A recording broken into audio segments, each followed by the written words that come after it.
பாபா ஓர் கருணாலயம், பாதம்தான் கமலாலயம். பாபா ஓர் கருணாலயம், பாதம்தான் கமலாலயம். சாயப்பா உறவுகள் அனைவருக்கும் வணக்கம்.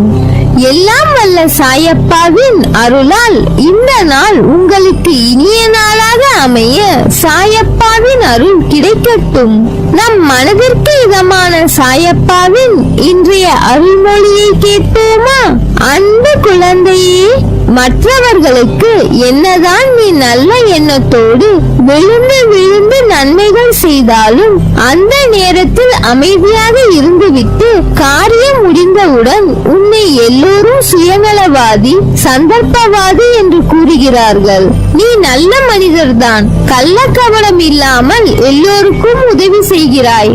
ஆனால் உன்னை சுற்றியுள்ளவர்கள் தன் சுயநலத்திற்காக உன்னிடம் பழகுகிறார்கள். தவறு செய்பவர்கள் அவர்கள், ஆனால் கெட்ட பெயரோ உனக்கு வந்து சேருகிறது என்று வருந்துகிறாய். கவலை கொள்ளாதே, வருந்தாதே. சுயநலம் கொண்டவர்கள் என்று யாரையும் குறிப்பிட்டு கூற முடியாது. நல்லவர்கள் என்று நீ நினைக்கும் சிலர் செய்யும் செயல் இன்று நன்மையாக உனக்கு தெரியும், நாளை அதுவே தவறாக தெரியும். அதனால் நீ சற்று பொறுமையாக யோசித்து முடிவெடு. அதற்காக அவர்களின் கெட்ட செயல்களையும் நம்பிக்கை துரோகத்தையும் நான் சரி என்று கூறவில்லை. இங்கு வாழும் எல்லோருக்கும் ஏதாவது ஒரு எதிர்பார்ப்பு இருந்து கொண்டே இருக்கிறது. அதை மனதில் நினைத்துக் கொண்டு செயல்களை செய்கிறார்கள். அவர்கள் எண்ணம் போல் அந்த செயல் நடக்கவில்லை என்றதும் அவர்களுக்கு அந்த செயல்கள் மன உளைச்சலையும் வருத்தத்தையும் தருகிறது. சுயநலவாதிகளாக இருப்பவர்களை விட அவர்களை தவிர மற்றவர்கள் யாருக்கும் நல்லது நடக்க கூடாது என்று நினைத்து செயல்படுபவர்களே மோசமானவர்கள். அப்படிப்பட்டவர்களை கண்டால் நீ சற்று ஒதுங்கிவிடு.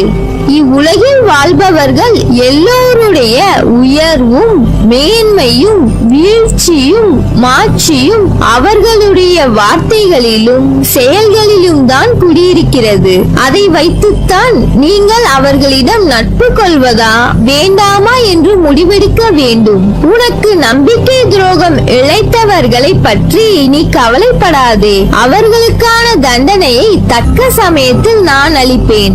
என் பிள்ளைகளை அளவைத்த அவர்களை நான் கண்டிப்பாக சும்மாவிட மாட்டேன்.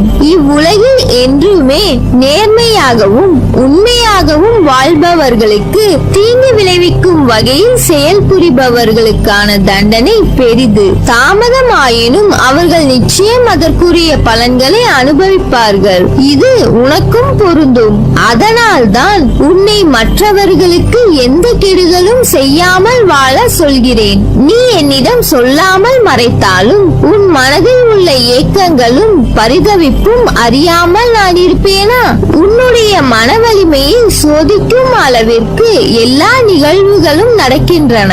நீயும் அந்த கஷ்டங்களை தாங்கி தாங்கி இன்று தாங்க வலு இல்லாமல் சோர்ந்து போய் இருக்கும் உன்னை எப்படி சும்மா விடுவேன்? எல்லாம் சுகமாகிவிடும் என்று சொல்கிறீர்கள், ஆனால் என் வலிகள் அப்படியே இருப்பது போன்றுதான் உணர்கிறேன் என்கிறாயா? எல்லா மனிதர்களுக்கும் நேர்மறை எதிர்மறை காலங்கள் என 2 காலங்கள் வரும். நேர்மறை காலங்களில் என் உதவி எளிதில் கிடைத்துவிடும். ஆனால் எதிர்மறை காலத்திலோ நீ என் பார்வையில் தான் இருப்பாய். ஆனால் உன் மனம் மாய உலகம் என்ற அந்த எதிர்மறையின் கட்டுப்பாட்டில் இருக்கும். உன் மனதில் சிம்மாசனம் போட்டு அமர்ந்து இருக்கிறேன். இருந்தும் உன்னை விடுவிக்க நான் அதனோடு போடும் வாக்குவாதம் உனக்கு தெரியாது.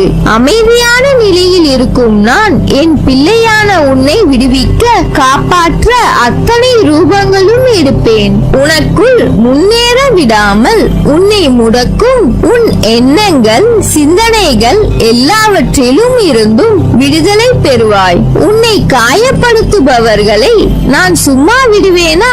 அவர்களை நான் பார்த்துக் கொள்கிறேன். ஒருவர் உன்னை பழி பழி வாங்கினால் நீ பதிலுக்கு அதை செய்யாதே.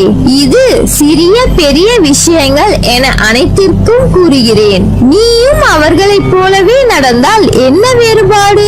ஒன்றை புரிந்து கொள். பழி வாங்குதலால் எதிரில் உள்ளவர்கள் மட்டும் வீழ்வதில்லை, நீயும் தான் வீழ்வாய். இத்தனை நாளாக நீ செய்த நல்ல செயல்கள் பழி வாங்க போகிறேன் என்று நீ செய்யும் செயலால் கெட்டு போய்விடும். அப்பா அவர்கள் மட்டும் செய்கிறார்களே என்கிறாயா? அவர்கள் அக்குணம் படைத்தவர்கள்தான். மற்றவர்களை துன்புறுத்தி அதில் சந்தோஷம் காணும் புத்தி உள்ளவர்கள். ஆனால் நீயோ அப்படி இல்லை. உன் பண்புகள் வேறு.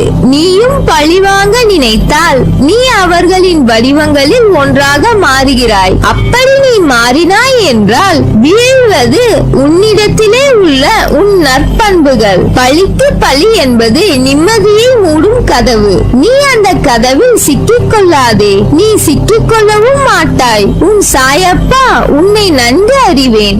இந்த அறிவுரை உன் ஆன்மாவுக்கு அன்று, மாயை நிறைந்த உன் மனதிற்கு. உனக்கு அரணாய் எந்த எதிர்மறை ஈர்ப்புகள் உன்னை நெருங்காமல் நான் பார்த்துக் கொள்வேன். அதனால் நீ எதற்கும் பயப்படாதே, கலங்காதே. எனவேதான் எதை செய்வதற்கு முன்பும் ஒரு முறைக்கு பல முறை யோசித்து செயல்படு. எதை கொட்டினாலும் அள்ளிவிடலாம். வார்த்தையை கொட்டினால் அள்ள முடியாது, அதை திரும்ப பெறவும் முடியாது. எதற்கும் அஞ்சாதே. உன்னோடும் உன் குடும்பத்தோடும் நான் இருக்கிறேன். என்றும் உனக்கு நான் துணை நிற்பேன். என் வார்த்தைகள் மீது நம்பிக்கை வைத்து செயல்படு. எல்லாம் ஒரு நாள் மாறும். என்னை நம்பி வந்த உன்னை எத்தனை ஜென்மங்கள் எடுத்தாலும் தாங்கி நிற்பேன். ஆரம்பத்தில் என்னை நிராகரித்து உன் மனம் போன போக்கில் சென்றாய். கடமையே என்று என்னை பூஜித்து வந்தாய். ஆனால் காலங்கள் பல கடந்து பல முறை அற்புதங்கள் நிகழ்த்தி என்னை நீ புரிந்து கொள்ள வைத்தேன். உன்னை வழி நடத்தும் ஆசான் நான். உன்னை வாழ்க்கையில் அனைவரும் வியக்கும் வண்ணம் உயர்த்துவதே எனது கடமை. நான் இருக்கிறேன். நம்பிக்கை இழந்து விடாதே. அனைத்தும் என்னையே சேரும். எதுவாக இருந்தாலும் என்னிடத்தில் சொல்லிவிட்டு செயல்படு. என் பரிபூர்ண ஆசீர்வாதம் உனக்கு எப்போதும் உண்டு. உனது கர்ம பலன்களை விலக்கி உன்னை வாழ வைப்பது எனது பொறுப்பு. பொறுமையாக இரு. நான் இருக்கிறேன் நிழலாக என்றும் உனக்காக. நீ செல்லும் இடமெல்லாம் அனைத்து வளங்களும் உன்னை சேரும் காலம் வந்துவிட்டது. நீ சகல சௌபாக்கியங்களையும் பெற்று சீரும் சிறப்புமாய் நற்பெயருடன் வாழ்வாய். உனக்கு எல்லா சூழ்நிலைகளிலும் நான் துணை நிற்பேன். நல்லதே நடக்கும். நீ என் பரிபூர்ண அருளும் ஆசீர்வாதமும் அன்பும் பெற்ற என் செல்ல பிள்ளை.